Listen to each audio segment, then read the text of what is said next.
Layla and Angelo's story continues as love, loyalty, and sacrifice are tested like never before. If you haven't watched part 1 yet, please start there first. The link is in the description. Now let's see what fate has in store. The early morning fog clung to the outskirts of the city as Layla moved silently, careful to avoid the familiar streets she had once walked with Angelo. Each step carried both fear and determination: fear of what Nina might do if she discovered Layla's departure too soon, and determination to protect the small life growing inside her. She kept her bracelet snug around her wrist, fingers brushing the charms absent-mindedly. The silver glinted faintly in the dawn light, and she whispered a quiet prayer to Dory for protection and guidance. This was her third day on the run. Angelo would be returning tonight, so she had to flee the big city now. Layla had planned this escape meticulously from day one. She mapped multiple routes, memorized bus schedules, and packed only what could be carried in her small suitcase. She kept moving in the city in a holding pattern, with only a goal in mind: remain undetected while solidifying her final plans and her destination. She had changed her hair color slightly, opted for modest clothing, and made sure she carried only cash. No traceable cards, no rental contracts, no digital footprints. Every precaution mattered. Angelo's safety and her own depended on it. She had reached this remote bus stop waiting for the right bus to take her out of her home city, away from Angelo. When she finally got on, the tears she had tried to hold back broke free. Hours later, at around noon, they rolled into the sleepy town of New Hope. The name had drawn her here almost on a whim, but stepping off the vehicle, she felt a strange warmth she hadn't felt since leaving her apartment. Streets were lined with small shops and cafes, and the smell of fresh bread mingled with the crisp air. People waved casually from porches and doorways, nodding and smiling as she passed. For the first time in weeks, she exhaled deeply. Hungry, weary, and still cautious, Layla's feet carried her toward a small diner at the corner, Bobby's Kitchen. The sign creaked gently above the door, and she stepped inside. Warm light spilled over the worn wooden counters, and the smell of coffee and sizzling burgers on the grill immediately eased some of her tension. Behind the counter stood Bobby, a round-bellied, bear-like man with twinkling eyes and a welcoming smile that seemed to radiate kindness. "Hello, young lady. You look like you could use a plate and a cup of strong coffee," he said in a voice that was both gentle and hearty. Something in his presence struck Layla: the ease of his smile, the warmth in his eyes, reminded her faintly of her father Marco. Perhaps it was the same untold promise of safety and kindness that her father had always given her, long before the chaos of family conflicts and mafia shadows. She hesitated, then allowed herself to step fully into the diner, the bell above the door chiming softly behind her. "I'll have something simple, please," she said softly, her voice tinged with uncertainty. Bobby nodded knowingly, gesturing to a stool at the counter.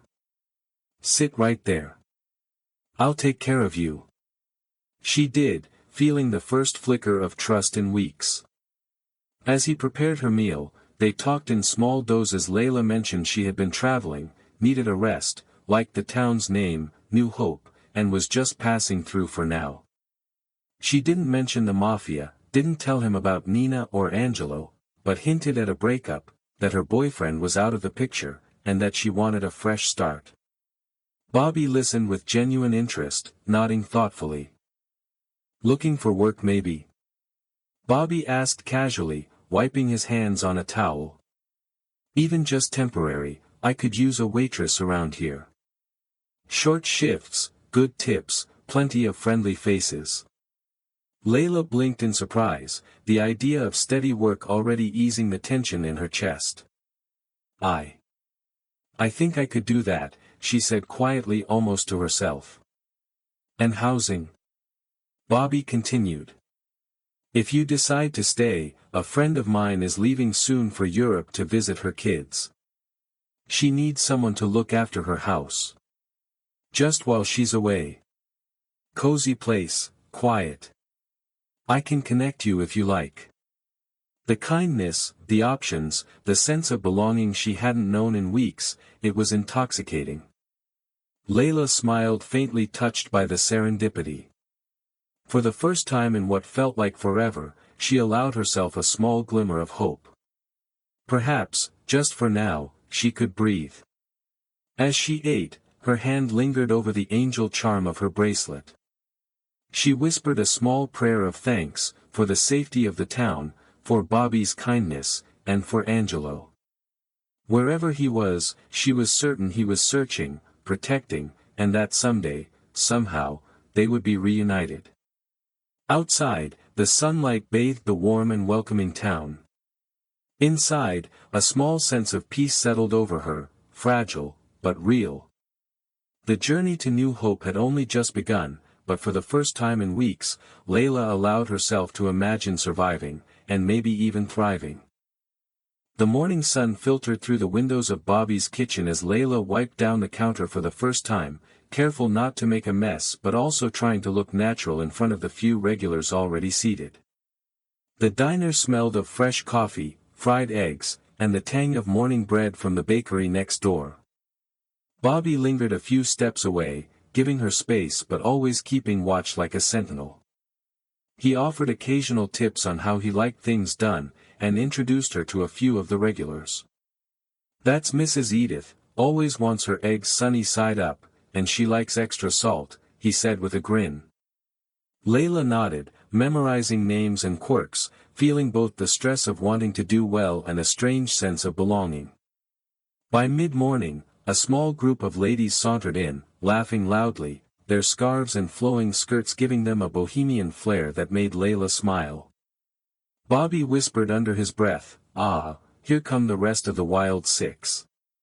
You'll like them, just don't be shocked by the things they say." The Wild Six were everything the town adored: Edith, Meredith, Ethel, Grace, Claudia, and Henrietta, 6 friends who had been inseparable since childhood. Their husbands, Dennis, Frankie, Stanley, Tommy, Liam, and William followed, slightly exasperated but clearly fond of their spirited wives. As Layla served them coffee and refilled plates, the ladies immediately took notice of her. Their voices carried a mix of curiosity and warmth. "New girl, huh? What brings you to New Hope?" Edith asked, eyes twinkling. Layla hesitated, then smiled faintly. "Just needed a fresh start. Passing through, I guess." She gestured lightly to her stomach. "And I'm expecting." The Wild Six's eyes lit up. "Oh, how wonderful," exclaimed Claudia. "You'll have the best time here. We look after our own." Henrietta, another woman said, extending her hand. "But my husband calls me Harry when I'm being especially difficult." The ladies chattered, teasing her gently, sharing advice and encouragement. "Eat plenty of those eggs," Meredith said with a wink. "You'll need the strength." From that moment, Layla felt herself being embraced by the community, not just by Bobby, but by this joyful, chaotic, accepting group. They whispered tips to her about which aisles in the local market offered the best prices, where to get a comfy shawl for chilly mornings, even sliding a few bills in her tip jar when she wasn't looking. During quieter moments, Layla checked her phone, opening the pregnancy app she had downloaded after her first visit to the free clinic. Each week, it told her the baby's size compared to fruit or food: at 4 weeks a poppy seed, now, at 6 weeks, a lentil. She smiled, letting the little digital comparisons bring her hope and a sense of connection. One evening, after the diner closed, Bobby invited her for a cup of coffee in the small back room. The warm ceramic cup in her hands reminded her of safety, and she finally allowed herself to breathe. At a moment of quiet, she touched her bracelet, fingers lingering over the angel charm. "Please keep him safe," she whispered. "Please. Help Angelo find me soon, and protect my little peanut." Bobby, noticing her reverence, asked gently, you've got someone looking out for you, huh? Layla hesitated, then shook her head. It's complicated, she said softly, choosing to leave out the mafia entirely. She told him the truth of her situation in part: powerful family, lots of money and connections, and fear of her fiancé's mother, but left out every dangerous detail. Bobby's face hardened slightly at the mention of fear. If he's out there, he'll come for you, he said, reassuringly. But until then, you've got a safe place here. We'll take care of you. As the days passed, Layla settled into a routine. She learned the rhythms of the diner: morning rush, lunch crowd, the gentle lull of mid-afternoon. She waved to neighbors on her way to the small inn she was temporarily staying at, occasionally picking up groceries or a book from the local shop. The Wild Six often appeared, slipping her little notes of encouragement, sometimes extra money or treats, making her laugh with their antics. By the end of the first week, Layla realized she was not alone. Even in this small town far from the chaos she had escaped, there were people who genuinely cared, strangers who had become a makeshift family. And though she missed Angelo desperately, each day strengthened her resilience, her hope, and her bond with the baby she carried. Her nights were still filled with quiet prayers to Dory, whispered above the hum of the inn's creaking floors. Her bracelet glinted in the moonlight as she held it, and for the first time in weeks, she allowed herself to imagine a future, safe, warm, and filled with love. Small towns have a way of working their magic without announcement for those who require a little extra support, and Layla desperately needed that.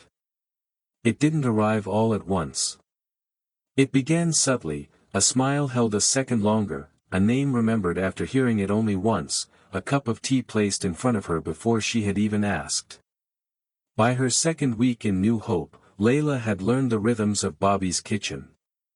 The creak of the front door announcing regulars. The hiss of the grill at noon. Bobby's steady presence behind the counter, watching over everything like a benevolent guardian. She worked short shifts, never rushed, never overwhelmed, and always encouraged to sit down if she felt tired. Her bracelet never left her wrist. During quiet moments, she found her fingers drifting to the charms, lingering on the angel, grounding, certain that Angelo was out there somewhere, searching, protecting, doing everything he could to keep them safe. She believed that with her whole heart. It was the only reason she could stay silent.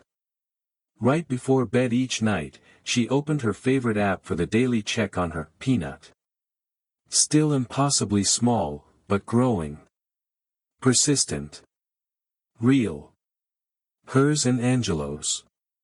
One mid-morning, as sunlight spilled through the diner windows, the front door swung open right on schedule. A woman with silver hair pulled into a loose braid swept inside like she owned the place.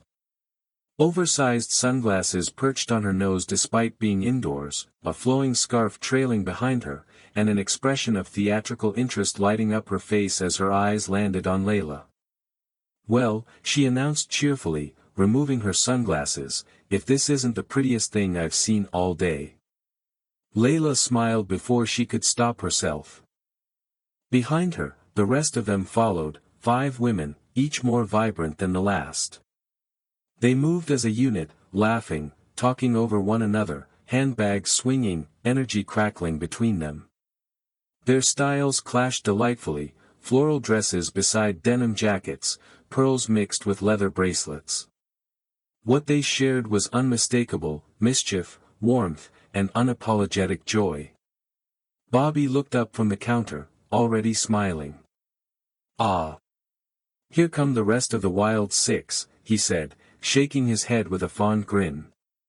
"How do they do it? Make the whole diner feel like home in under a minute," he secretly thought. They took over their usual booth by the window with practiced ease, ordering coffee and pastries as if they'd been doing this for decades, which Layla suspected they had. As she brought their order, Edith's gaze flicked gently, knowingly, to Layla's midsection. "You're glowing," she said simply. Layla laughed softly. "I don't feel very glamorous." Nonsense, another woman declared, waving her hand dismissively. Pregnancy suits you. Layla's laughter came easier now, freer than it had in weeks. They didn't interrogate her. They didn't pry. They asked the kinds of questions wrapped in care. Was she eating enough? Sleeping well? Did she prefer pickles or sweets? Grace slipped a folded bill into Layla's palm, for the baby, and when Layla tried to protest, Claudia raised a perfectly groomed eyebrow. Honey, she said, if you deny 6 grandmothers their purpose, we will riot. From behind the counter, Bobby watched it all unfold, arms crossed, eyes shining. Later, when the wild 6 finally swept out in a flurry of scarves and laughter, Bobby leaned over and said quietly, "Told you. Once they adopt you, there's no escape." Layla smiled, her hand resting instinctively over her belly. New Hope wasn't just a place to hide anymore.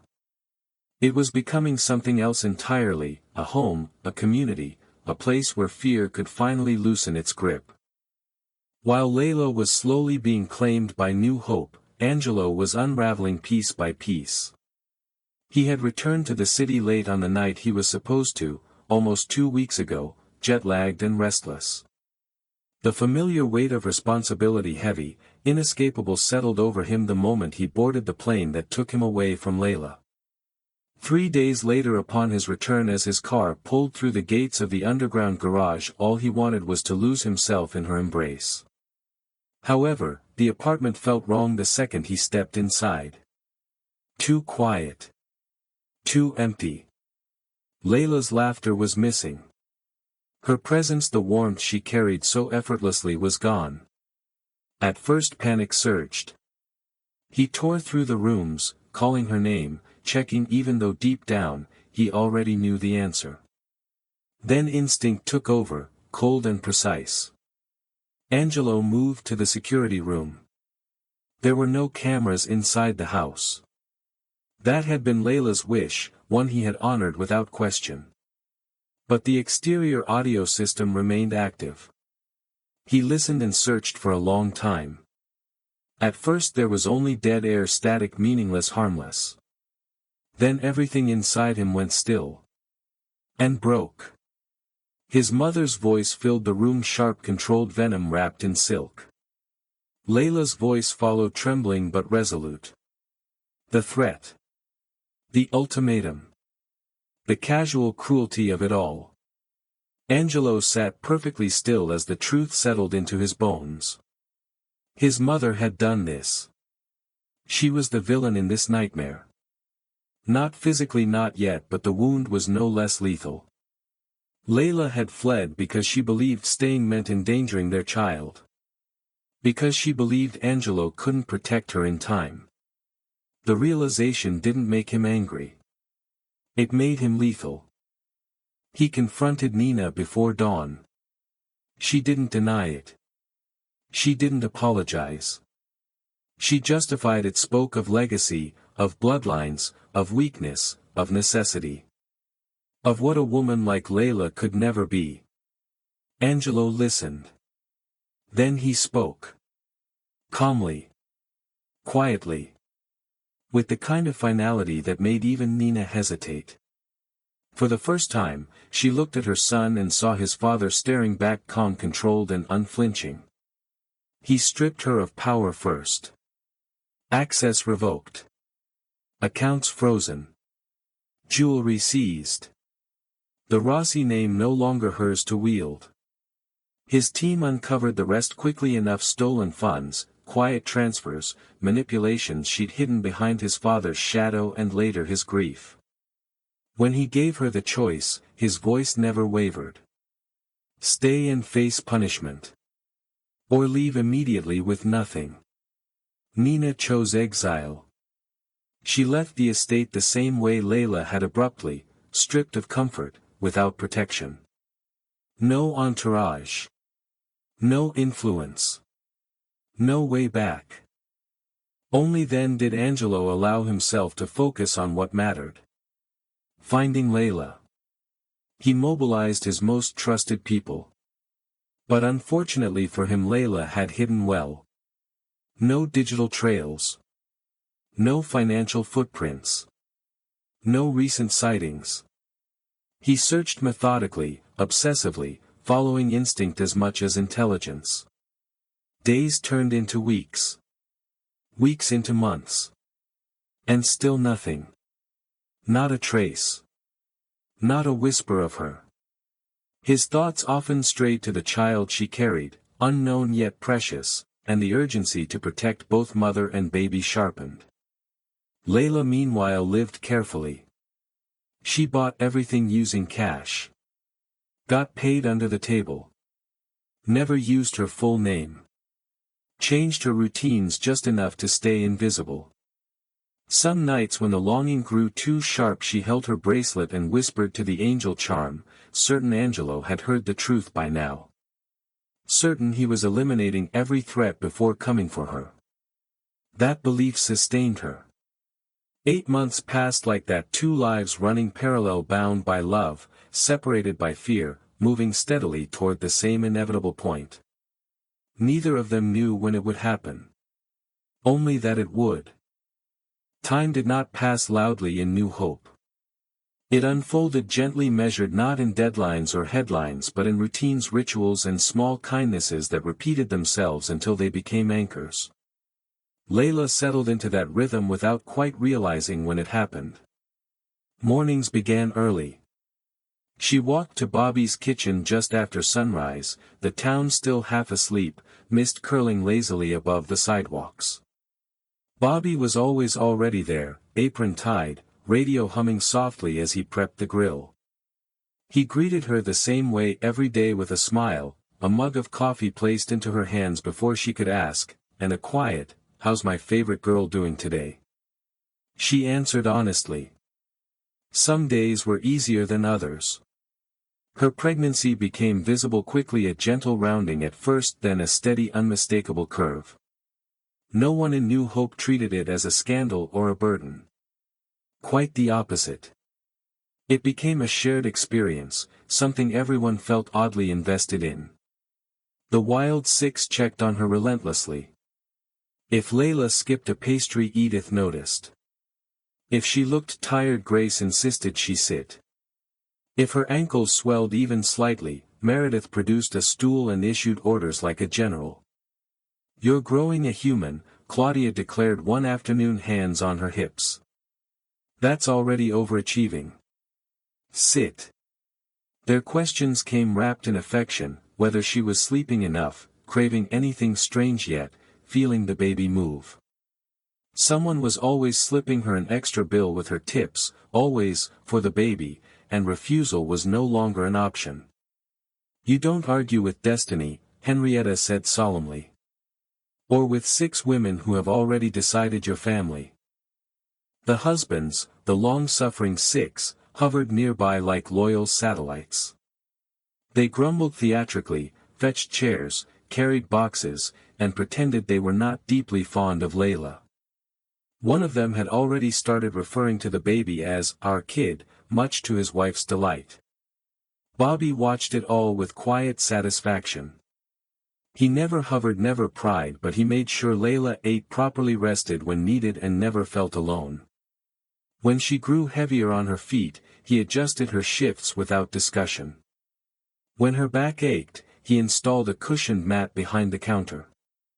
She thanked him once, truly thanked him, voice wavering as she tried to explain what his kindness meant. He waved it off. "That's what people are supposed to do," he said simply.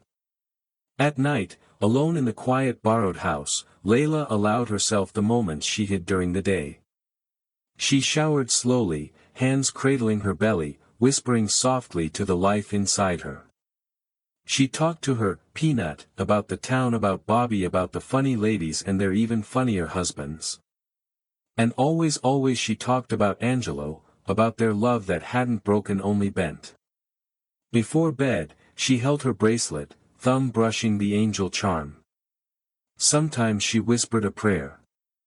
Sometimes she simply breathed his name into the silence. She knew he was working hard, doing whatever necessary to make their world safe again. She had faith in him. That certainty was the only reason she stayed hidden. Not because she didn't trust him, but because she trusted him completely. Weeks blurred into months. Her belly grew heavy, the fabric of her clothes stretched snugly across it. Her movements slowed, careful not to disturb the persistent kicks. The baby moved and rolled often now, strong, insistent reminders that she was no longer just surviving. She was becoming something else entirely. A mother ensuring her baby's future and well-being. And somewhere beyond New Hope, unseen but relentless, Angelo was moving toward her, step by step, even if neither of them yet knew when their paths would finally intertwine again. Small towns have a way of shaping life quietly and visibly for those who need it most. For Layla, New Hope was doing exactly that. Morning light spilled through the windows of the diner, casting golden hues across the worn wooden counters. She carried trays of coffee and breakfast sandwiches with a practiced ease, smiling at the locals who waved or called out a cheerful, "Good morning." The Wild Six had stopped by, as they did almost daily now, but today the energy was different, lighter, teasing. They had moved to their usual booth and were huddled in conversation, whispering loudly enough for Layla to hear the occasional snatch of gossip. "Grace, don't be obvious. He'll never know," whispered Henrietta with a grin tugging at the edge of her flowing scarf. "Don't tell your husband I said that," muttered Grace with a wink. Layla carried their coffees, careful not to spill, and felt a small familiar warmth rise in her chest. The ladies asked after her in small ways, not intrusive, just gentle check-ins. "How's the baby kicking today? Did you manage a nap last night? Ice cream or pickles still craving?" They never pressed. It was curiosity wrapped in care. And more often now, a folded bill of higher value, with a knowing smile and a wink when she protested. Bobby stayed behind, wiping the counter, but sneaking quick glances that way. He didn't need to say anything. The scene was perfectly familiar to him. New Hope had claimed another heart, and he was happy to watch it unfold. Meanwhile, in another city entirely, Angelo sat in his office, hands curled around a steaming cup of coffee he wasn't drinking. His mind was restless, fractured by worry. He hadn't heard from her in months, a carefully constructed silence Layla had orchestrated. Every thought spiraled. Was she eating? Sleeping? Staying safe? The baby. The baby, he didn't know its sex, whether it was kicking up a storm now or just fluttering gently. He closed his eyes briefly and imagined her, her small frame hunched slightly by the weight of her belly, her face serene yet wary. He felt a pang at the thought of what she had sacrificed to stay alive, to keep their child safe. Every threat she had evaded, every shadow she had ducked under, it was his failure not to be there. His fingers drummed against the mug. He wouldn't allow her to face anything else alone. Back in New Hope, Layla returned to sweeping the floor, exchanging nods and smiles with neighbors who had begun to recognize her face. Each interaction, no matter how small, brought a measure of comfort. She ran small errands for her elderly neighbor, retrieved a lost dog from a fence, exchanged quick recipes with the cafe regulars. Even in these ordinary moments, a sense of belonging grew. At the diner, the Wild Six had resumed their book club discussion, loud and unabashed. "I swear, the hero in this one, my goodness. He could be my book boyfriend any day of the week and twice on Sunday," Henrietta declared. She fanned her face with one hand while lifting the novel with the other, as if it were a trophy. The other five snorted and cackled like cute little hyenas. "Book boyfriend indeed," muttered Frankie, one of the long-suffering six, rubbing his temples. "I've lived with these women for 50 years and now they are all fantasizing about fictional men." Tommy, another husband, sighed heavily. "God help us all." Bobby chuckled quietly behind the counter, leaning in toward Layla. "Ah, the Wild Six never disappoint, raunchy books and all," he murmured. They cause chaos wherever they go, but you've got to love them. And the long suffering. Well, that's why they exist. Layla smiled faintly, fingers brushing her bracelet. Even in these moments of levity, her thoughts returned to Angelo. She whispered his name, imagining him somewhere in the city, unaware of the little life growing far from him, yet moving steadily toward reunion. She paused a moment and looked out the window at the sun-bathed street. A delivery truck rumbled past, a neighbor waved, and a child ran by with a small ball. She felt a sense of normalcy, small, fragile, but undeniably present. She allowed herself a small laugh as Edith waved from the next table, pulling her into a quick conversation about the latest, scandalous, chapter of their book club pick. She only had about 4 more weeks into her pregnancy now, she thought, lovingly rubbing the spot where the baby had just kicked. Time moved differently now, slower, kinder. Each day stretched gently, giving her space to breathe, to grow, to anticipate. Soon. By the end of the day, she paused behind the counter, eyes closing for a moment of rest. The diner quieted. Bobby went to the back room, and Layla's hand instinctively rested on her belly.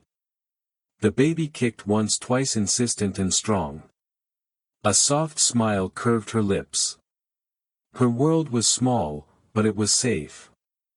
It was hers for now, until he found her. The phone in Bobby's office rang, the sound almost unfamiliar. He looked at it sharply. No one called the landline anymore. He picked up cautiously and was greeted by an unknown, yet long-awaited voice. "Hello, is this Bobby? Are you Angelo?" Bobby countered immediately, instinctively, though secretly hoping it was him. When the man on the other end let out a relieved laugh, Bobby sat comfortably in his chair. It was going to be a long conversation. Almost an hour later, when he finally hung up, he had a smile that lit up the room. Layla was in for a surprise come tomorrow. The late afternoon sun spilled through the windows of Bobby's kitchen, casting a warm, honeyed glow across the familiar counters and booths. Layla moved carefully, her steps slower now, the weight of her baby settling gently on her frame. One hand rested on her aching back as she carried a tray of pastries to the wild 6 who had just arrived. "Careful there, love," Henrietta teased, noticing Layla's slight wobble. "Don't let the baby get dizzy before he even makes his debut." Grace leaned across the table, a playful glint in her eyes. "I swear the little one already has better balance than I do." Laughter rippled across the diner. Layla smiled, grateful for the small joys, the warmth, the sense of family she had found here, the life she had created away from danger. Yet her heart never strayed far from Angelo. Bobby approached quietly, placing a hand on her shoulder. "You look tired today," he observed gently. "Anything new? Any news from the city, or from your fiancé's family?" Layla shook her head. "No. Nothing. I haven't sensed any danger here." "Calm can be good," Bobby said, vaguely nodding. "But remember, you don't have to do this alone. Angelo. He can help." "I can't." "Not yet," Layla murmured. "I have to stay hidden a little longer until he comes for me." "And he will." Her gaze drifted to the window, to the streets of New Hope bathed in the late golden sun. "He has to." Bobby exhaled, letting the tension slip. "All right," he said finally. "I trust your judgment. But don't ever doubt you deserve protection. And he deserves the truth, too. Don't forget that." Layla smiled faintly, resting her hand once more over her baby. The bell above the diner door jingled, but this time, it felt different. Suddenly, it was as if the air had been sucked from the room. She turned and looked up slowly, heart skipping. There, framed in the doorway, was a figure she had been picturing every single day for almost 8 months. The man she sought in her dreams, the one who had been missing from every quiet moment, every whispered prayer. Tall, steady, familiar. A presence that made her pulse quicken, sent butterflies fluttering in her belly, and made her chest ache in the sweetest way. Angelo. Time slowed to a heartbeat, then seemed to pause. The chatter in the diner faded into the background, everyone seemed to be holding their breath. The wild six and the long-suffering six watched silent and expectant as he stepped fully inside. His eyes immediately found hers, wide, unblinking, filled with disbelief, longing, and the quiet, overwhelming relief of someone who had been searching for what he could not lose. A quiet, overwhelming gratitude radiated from him. He had found her. He was here. If this story is keeping you hooked, don't forget to like and subscribe for more Mafia romance. The diner felt impossibly small, impossibly intimate. Layla's hand went to her bracelet, then to her belly. Angelo moved closer, deliberate and steady, every step a promise, his clover token clutched to his chest. Outside, the sunlight faded slowly, softening the world into gold and amber.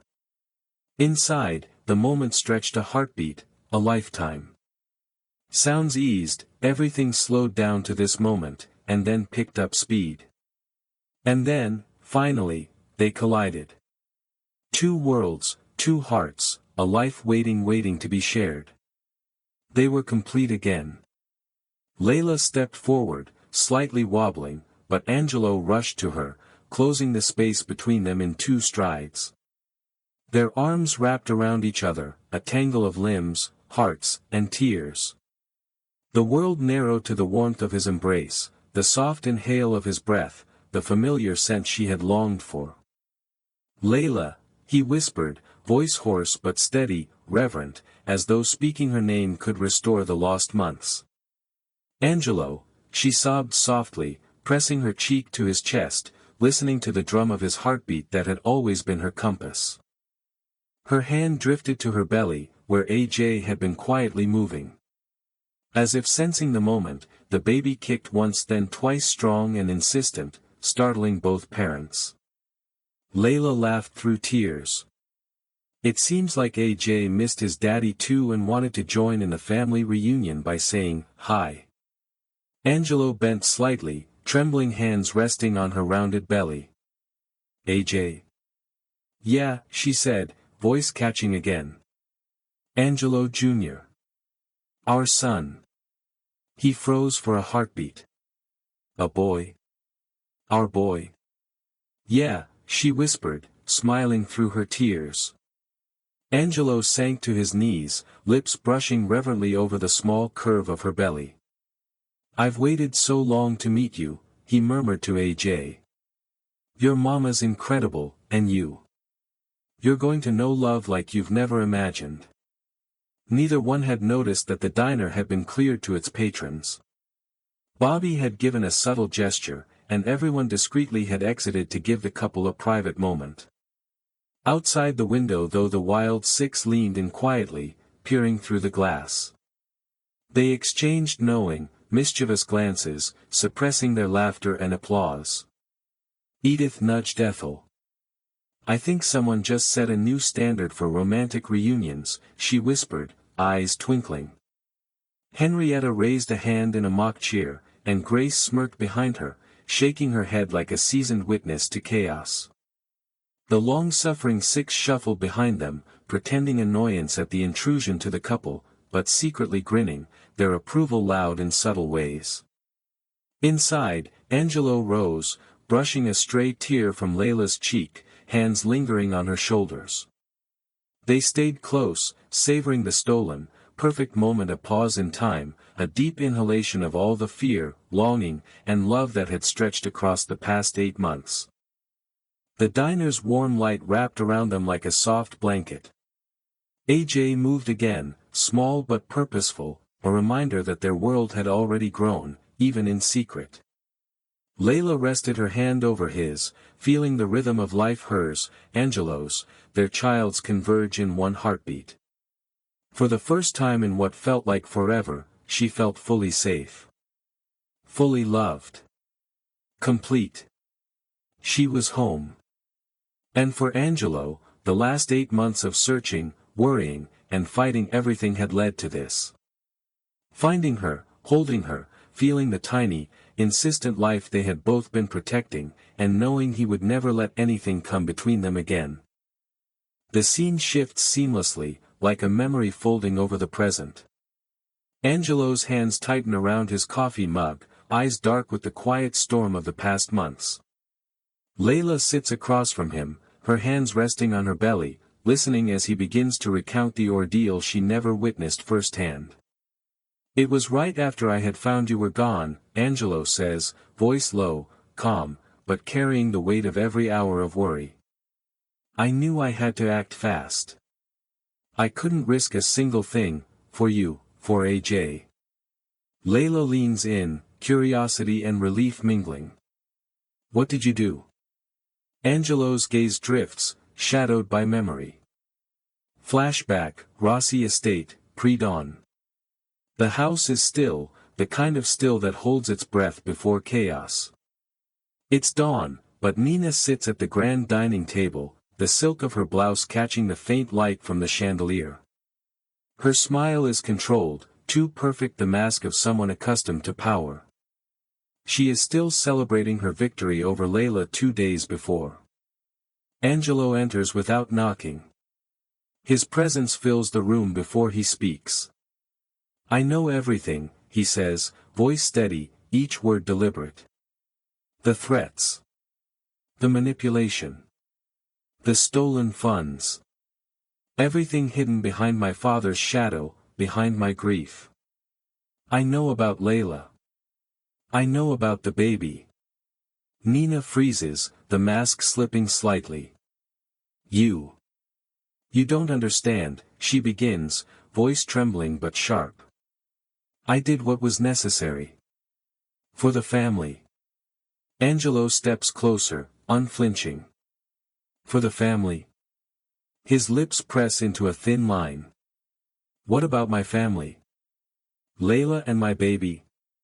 Her eyes flash, a mix of fear and bravado.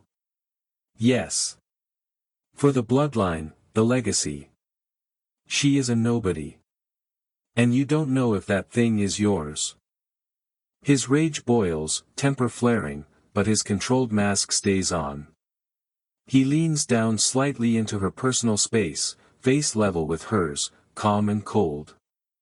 "That baby is my legacy. And you've just made your final, deadly mistake. Now, you will make a choice.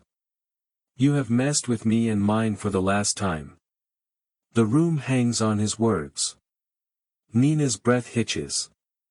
"Stay and face legal prosecution and jail time for the embezzlement and your shady businesses. That also means public exposure for everything you've done." Angelo drops the hammer, voice steady, merciless. "Or leave immediately, your banishment forever." He steps back and delivers the final nail to her coffin. "With nothing. You lose everything, no Rossi name, no assets, no protection. Just like Layla." Her lips part, a whimper she doesn't bother hiding, a fake tear rolling down her cheek. I don't know where to go. How will I survive? Can't you give me just a little money? A small house at least. Something to start over." Angelo's eyes narrow, unamused. He waits for a beat, then a second and a third, just to make her squirm. Then, 2 words escape, final. "Okay, mother." Nina's expression shifts, her lips curl in a fleeting, predatory smile, thinking she has won some measure of sympathy, some compensation. She reaches for her purse. Angelo calmly opens his wallet, brushing the small compartment holding his treasured clover token, the symbol of all he holds dear. From it, he pulls 3 crisp $100 bills. He places them deliberately on the table. $300, he says, voice flat, cutting. 3 days in a hotel somewhere. That should be enough, right? For 3 days. Like the 3 days you gave Layla to disappear. Nina gapes, a moment of shock and fury flashing across her face. Jason, Angelo's second-in-command, stands across from him, right behind Nina, silent, cold, ready to intervene. He winks at his friend slightly, smirking at the perfection of the setup. His gaze snaps back to Nina, sharp as a knife. "Make sure she goes," Angelo tells him. "Goodbye." "Nina," he addresses his mother for the last time ever. Nina hesitates, then gathers her meager belongings, the full weight of her defeat settling over her. When she leaves the Rossi mansion 1 hour later, she steps into the world with no power, no influence, no entourage, stripped entirely of comfort. She exits the estate's gates the way Layla had fled her homey apartment. Abruptly, humiliated, uncertain, entirely exposed. Back to present Bobby's kitchen, New Hope. Layla exhales slowly, letting the story sink in. "You really did that?" she whispers, hand resting over AJ's small kicks. Angelo nods, jaw tight, but his eyes soften as he looks at her. "I promised I would protect you. I now promise I will always protect AJ. There was no other way. You two are my life. She was a danger to us that had to be neutralized." Layla smiles faintly, a shiver running down her spine at the revelation. You really will do anything to keep us safe." He reaches across the table, brushing her hand, their fingers entwining.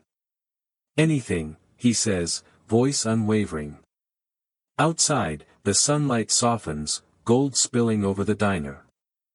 The story of Nina's exile hangs like a shadow in the past, a quiet, righteous devastation that reassures Layla of the protection surrounding her, and a warning that Angelo's ruthlessness knows no bounds when the people he loves are at stake. Settling in New Hope. The mornings in New Hope were slow, gentle, and predictable the way Layla had come to love them. The sun spilled through the diner windows, casting golden streaks across the counters and worn booths. She moved carefully, a soft hand resting over her growing belly, the weight of AJ now a constant, reassuring presence.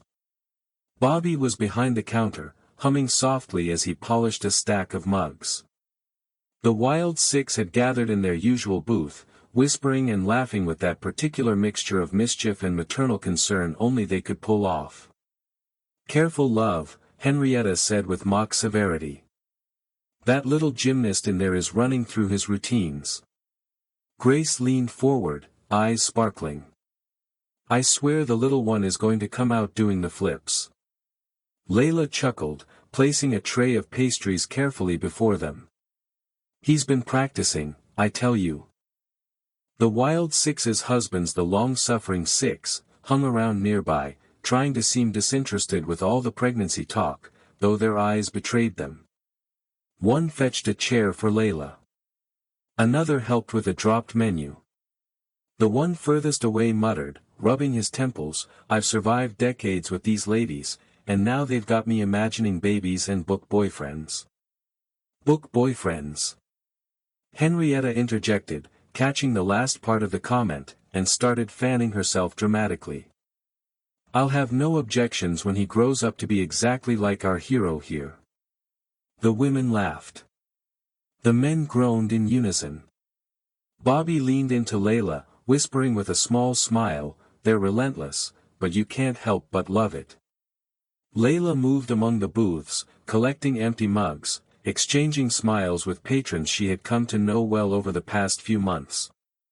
An elderly woman, Mrs. Holloway, waved as she walked by outside. A child ran past, throwing a small ball. She returned it, laughing softly at the boy's wide grin.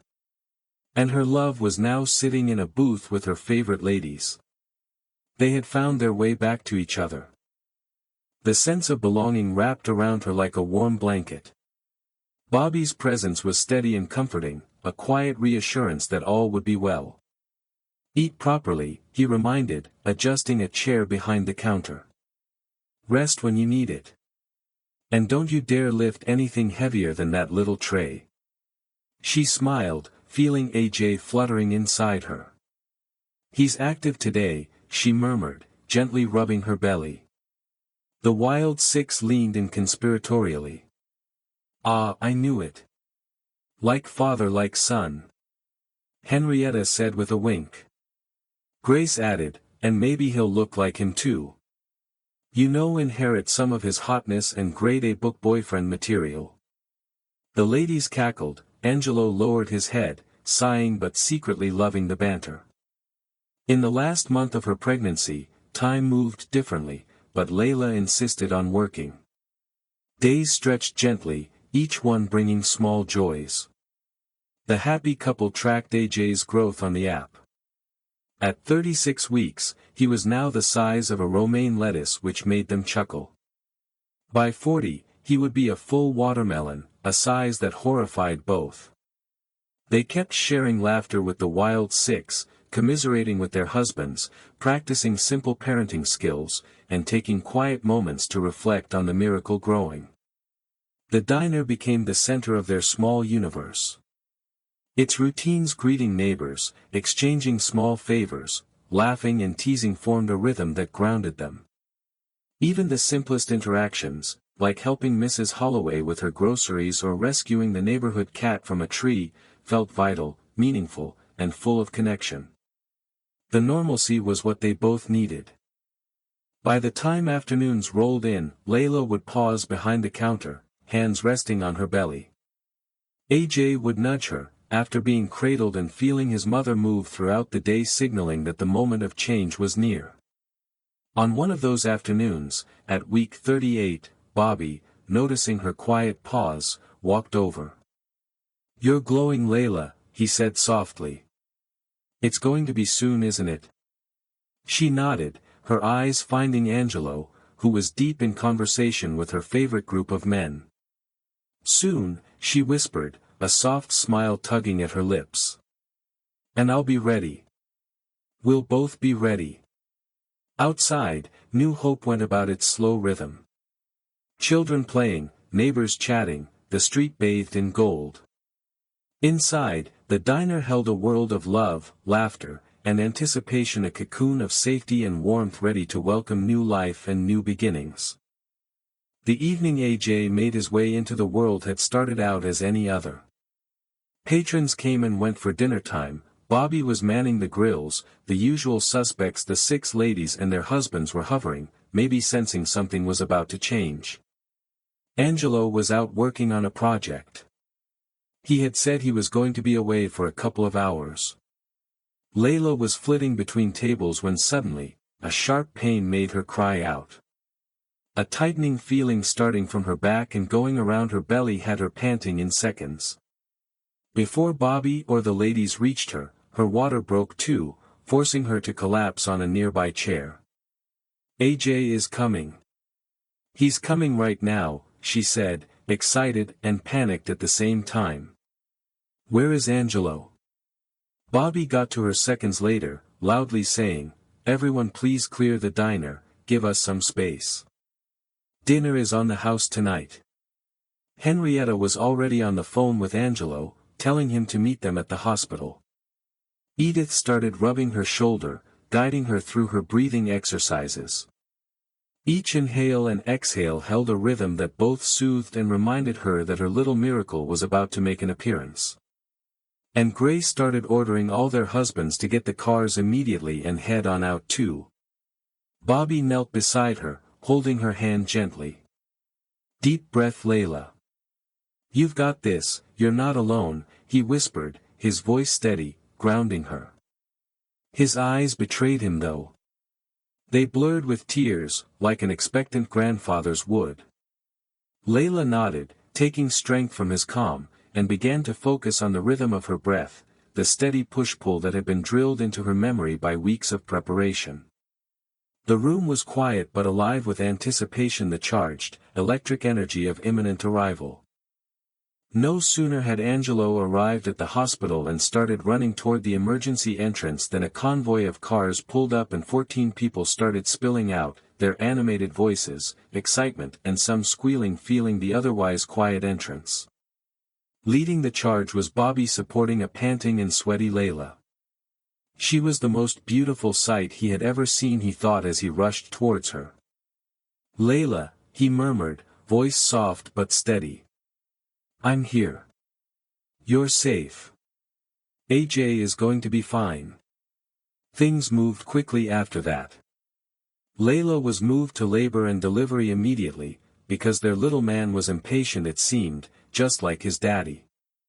Hours passed in measured beats, contraction, breath, push, repeat. Layla's face glistened with sweat. Her hands gripped Angelo's tightly.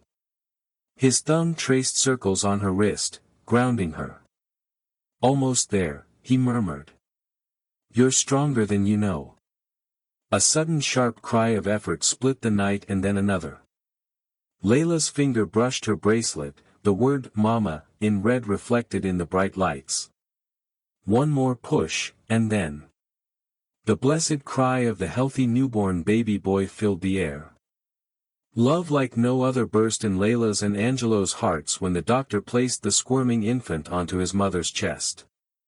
Layla kissed his little head, lips staying there for a long moment. He's perfect," she whispered, tears streaming. "Our boy." After a couple of minutes, she handed him over to Angelo, who took his son with reverence. The tiny body wriggled against him, warm and real, and his eyes softened, a mixture of awe, love, and fierce protection flooding through him. Angelo kissed her forehead, then AJ's tiny hand. The baby's delicate fingers curled instinctively around his father's thumb, a silent gesture locked into Angelo's memory forever. "Welcome to our world, Angelo Jr. Daddy's here." The baby kicked gently, as if testing his new environment, and Layla laughed through her tears. "He's already showing his personality," she said, brushing hair from her face. "He's a fighter," he said proudly. "Strong like his mother." Tears welled in her eyes as she squeezed his hand. I was so scared," she admitted, the vulnerability of the last 8 months pouring out. "I know, baby, me too. But everything is over now, we're all safe, AJ is here and he will be treasured by everyone around him." They shared a long, quiet moment, the culmination of months of fear, patience, and love. Outside, New Hope slept, oblivious to the miracle unfolding in its heart. Inside, a family had been born, solidified by trials, strengthened by devotion, and protected by the unwavering resolve of Angelo. Almost an hour later, as Layla was being wheeled into a private room, she urged Angelo to show their baby to their found family, who were still crowding patiently in the waiting room. So, with AJ in his arms, he stepped into a room full of people who loved their little family. There was a mix of quiet focus and silent prayer for Layla and AJ's safe delivery, along with small bursts of mischief, as the ladies couldn't help themselves, even in the strict environment of the maternity ward. When they finally saw him, the room erupted into cheers. Angelo first approached Bobby and Jason. "These are your godfathers, AJ. The 2 men who I trust with my life and that of your mama, the men who will protect and guide you through life. You're very lucky, baby." Both men were stunned into silence, feeling the weight of the honor placed upon them, and gladly accepted their new role. Bobby hastily wiped his tears and exclaimed like a proud grandfather, "Breakfast on the house tomorrow morning, everyone." Even Jason, Angelo's childhood friend and now right-hand man, was also visibly emotional. He nudged the new father's shoulder, took the child's tiny hand in his own, and choked out a quiet, "I'll be there. Every step. You did good, Angelo." The Wild Six lived up to their name, erupting into raucous applause. Henrietta waved her arms. "He's here. Our little bookish hero is here." Grace fanned herself, laughing. "And he's adorable. A real prince." The long-suffering Six smirked, shaking their heads. "You women. You turn everything into a storybook moment, don't you?" More cheers and laughter went up, happiness engulfing all present. "That's love, son," Angelo whispered into AJ's ear. The baby cooed. The room Nina rented smelled heavily of mildew, stale perfume and fried chicken from the fast food place downstairs. She kept the windows open all day long, but the stink lingered anyway. The single lamp cast harsh shadows across the peeling wallpaper.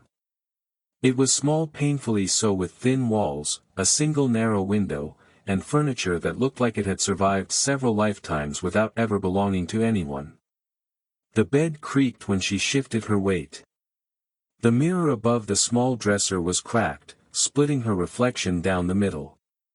Nina Rossi, or what remained of her, sat rigidly on the edge of the mattress, coat on like armor, handbag with her last dollars clutched tightly in her grip. Outside, voices drifted up from the street below, fragments of conversations. "Did you hear? The new Rossi heir was born yesterday. A healthy little boy. What about the widow?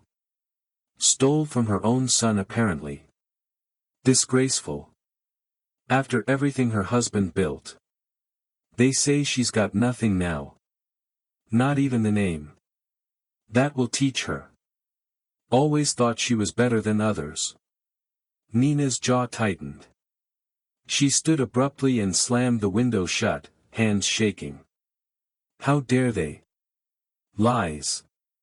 Exaggerations. Jealous mouths feeding on gossip. That's what she told herself until the knock came. 3 sharp raps. Professional. Final.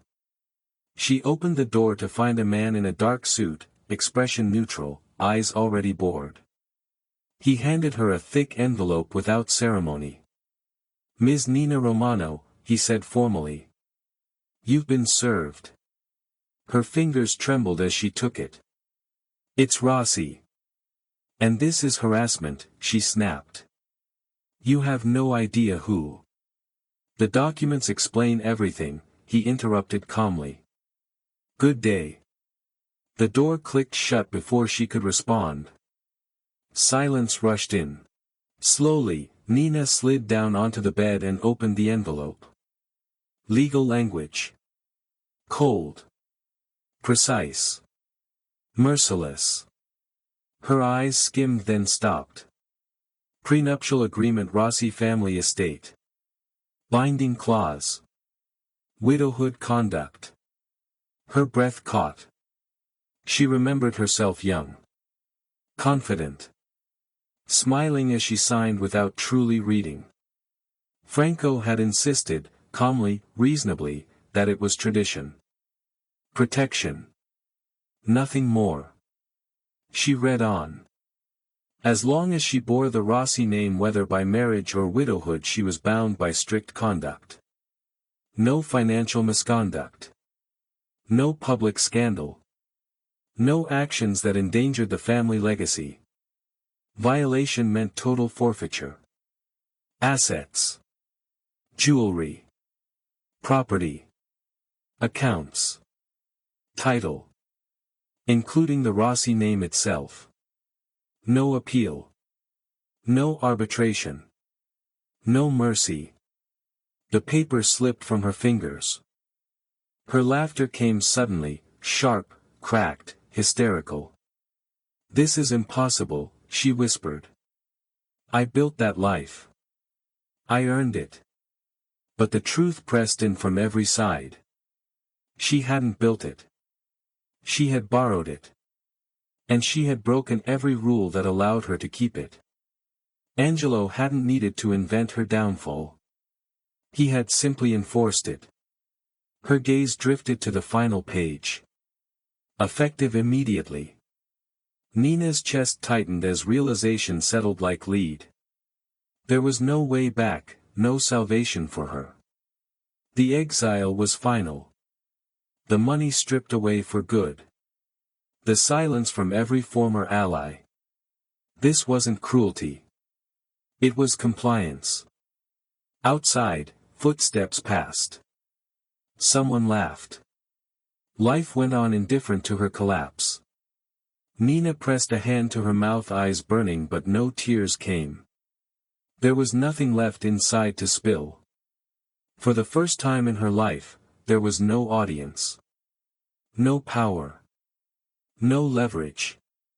Just a woman who had gambled everything on control and lost to the very rules she once thought beneath her. Somewhere far away, the Rossi name endured and thrived. Without her. About a month after AJ's birth, on an afternoon that otherwise seemed uneventful and ordinary, the Wild Six had gathered at their usual table, sipping coffee and sharing loud, unapologetic laughter. The long-suffering six were at their own table nearby, pretending not to eavesdrop, but their amusement betrayed them. They had no idea about the surprise in store for them. Suddenly, the bell above the diner door jingled. All heads turned as Angelo stepped inside, AJ cradled in his arms, eyes scanning the room with quiet satisfaction. "Good afternoon," he said softly, smiling. "I hope everyone is ready for a little surprise." The ladies leaned in, curiosity lighting their faces. "Surprise?" Henrietta asked, eyebrows raised. "Yes," Angelo replied. "I wanted to thank you for everything you've done for Layla while she was here. For supporting her, keeping her safe, and for the humor, chaos, and love you brought into our lives." "Nonsense," exclaimed Edith. "No thanks necessary. We don't require a gift or anything else." Grace tilted her head. "Now wait a minute, Edith. You brought us." "What exactly?" A small chuckle escaped him. "Follow me." The group spilled outside, where a small, empty space across the diner had been quietly transformed. Floor-to-ceiling windows now revealed shelves filled with books, cozy reading nooks, plush chairs, and colorful rugs. A warm scent of wood polish and coffee lingered in the air. The Wild Six gasped, exchanging excited glances. It's a library." Edith breathed. Angelo smiled. "Not just any library. A place for you, for your club, your books, your laughter. A place to share, to grow, and to enjoy yourselves. I've even added a few surprises." The group entered the space, eyes wide. Floor-to-ceiling bookshelves lined the walls. A corner nook held a small locked room labeled, "The Wild One." Inside, the most scandalous, raunchy, and utterly indulgent books awaited. Henrietta shrieked with delight. "You didn't." Grace clutched her pearls. I think I love him." Angelo laughed softly, AJ happily gurgling in his arms, reaching tiny fists toward the bright colors of the rugs. "Consider it my thanks. It also comes with a trust that will always cover its expenses." Bobby appeared from the diner, arms crossed, shaking his head with a smile. "You've officially unleashed the Wild Six in their natural habitat. God help the town." Angelo handed each of the ladies a key. Different colors, engraved with their initials. "These are yours," he said. "Use them wisely." Meredith examined hers, eyes glinting, practically hopping in place. "I think this officially makes us royalty. We have the keys to the kingdom after all." Angelo glanced at Jason, who stood nearby with a small smile. "Make sure they don't burn the place down," he said dryly. Jason smirked, the perfect balance of amusement and warning. "Not on my watch." The ladies wandered, exploring, laughing, and exclaiming. Each discovery, hidden compartments, comfy chairs, even a small coffee station was met with joy and playful shrieks.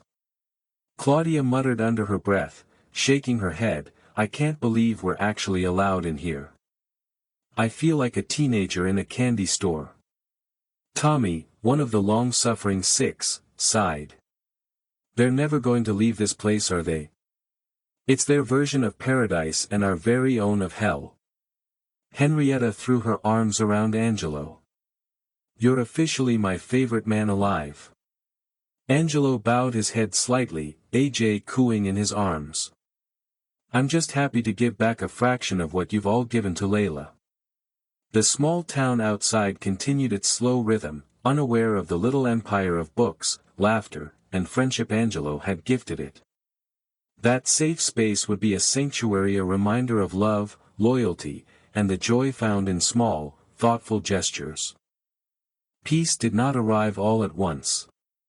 It settled slowly in choices made deliberately, in doors closed forever, and in new beginnings built with intention. When they finally returned to the city, the Rossi estate felt different. The air was lighter. Quieter.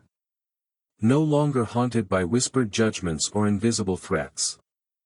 Layla stood in the grand foyer, AJ cradled against her chest, watching as Angelo directed workers with calm authority. "Remove everything from that wing," he said evenly. "Anything that belonged to her. I don't want a single trace left." Layla didn't ask who her was. She didn't need to. Silk drapes, cold marble statues, gaudy paintings, all of it disappeared piece by piece. In their place came warmth. Soft colors, sunlight, fresh flowers, furniture chosen together. Rooms were repurposed, not erased, transformed. Angelo joined Layla by the window, slipping an arm around her shoulders. "This house will never feel like a prison again," he said quietly. "Not for you. Not for AJ." She rested her head against him, exhaling. "It already doesn't." That same week, the final confirmation arrived. A thick envelope. Legal seals. Stark language. The Rossi name formally revoked. Assets forfeited. No appeal. Layla read it once. Then handed it back to Angelo without comment. Just as she realized, didn't always need spectacle. Sometimes devastation was clean, final, and irreversible. New hope welcomed them back a few weeks later, as if they had never left. The town gathered quietly at Bobby's kitchen, chairs arranged outside under strings of soft lights. No grandeur. No headlines. Just community. The smell of fresh flowers mingled with the faint aroma of Bobby's cooking, a comforting reminder of home. Layla wore a simple dress, ivory, flowing, comfortable.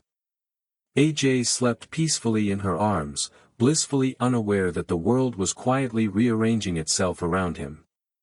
The wild six fluttered nearby, coordinating with alarming efficiency. "You're standing too far left," Edith whispered urgently. "No, she's glowing perfectly right there," Grace countered. Henrietta dabbed her eyes dramatically. "I said I wouldn't cry. I lied." Bobby stood at the front, clearing his throat. "Well, I've cooked for weddings before," he said gruffly. "Never officiated one. But anything for my favorite girl." Angelo took Layla's hands. The world narrowed. No threats. No shadows. Just them. "I spent 8 months learning what fear really is," Angelo said, voice steady. "And what devotion means. I promise you this, no matter the cost, no matter the consequence, you and our son will always come first." Layla smiled through tears. "I promise to stand beside you. Not hidden. Not afraid. But choosing you every day." When they kissed, applause erupted. Someone whistled. Someone else cried openly. AJ cooed, witnessing one of his parents' greatest days.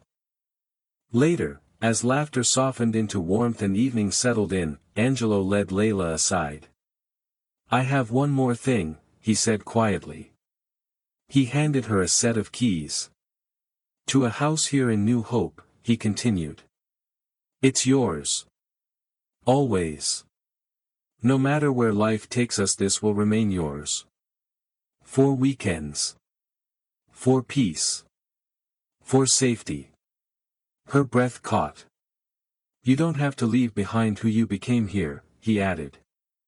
I never want you to feel trapped again. Layla wrapped her arms around him, holding tight. As night fell, the town glowed. The Wild Six toasted enthusiastically. The long-suffering six shook their heads, smiling. Bobby held AJ with the quiet pride of a surrogate grandfather. And somewhere far away, stripped of name, power, and legacy, Nina Romano, formerly Rossi, faded into obscurity, unseen, unheard, and utterly irrelevant. Layla looked out over New Hope one last time before they left, AJ sleeping peacefully beside her. She had run once. Now, she was choosing where she belonged. With love. With family. With a future that was finally safe. 5 years later, the light still fell gently over New Hope. On weekends, the town square filled with the same easy rhythm it always had, the bell over Bobby's kitchen chiming, laughter drifting from open windows, the low murmur of familiar voices greeting one another by name. Layla stood outside the diner now, watching it all with quiet contentment. She wore a soft sweater, one hand resting lightly on her son's shoulder, the other on the soft swell of her belly. Baby girl Rossi would be here in a few months.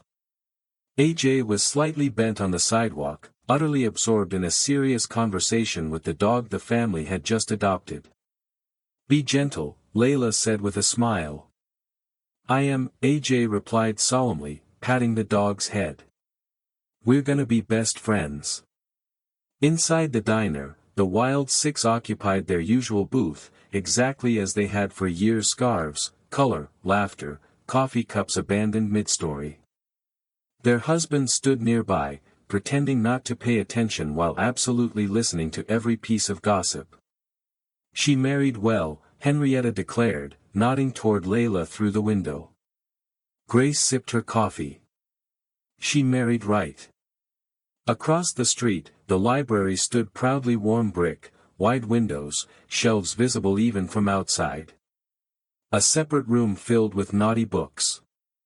A hand-painted sign hung above the door. The Wild One, a community library. It had become a landmark.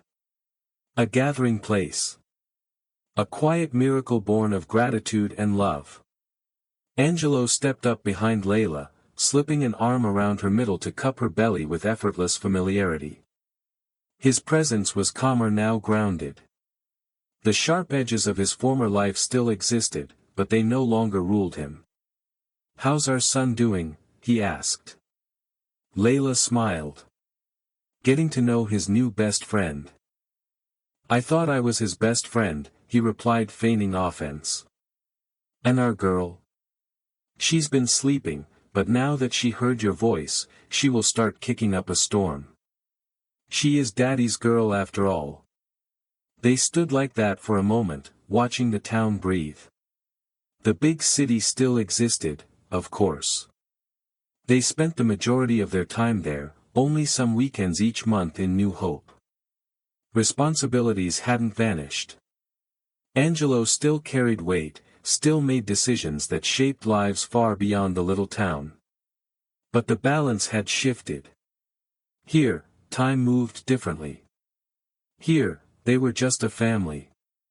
Later, as dusk settled, they walked home together, not a grand estate, but the house Angelo had given Layla after AJ's birth. Simple. Warm. Full of light, laughter, love.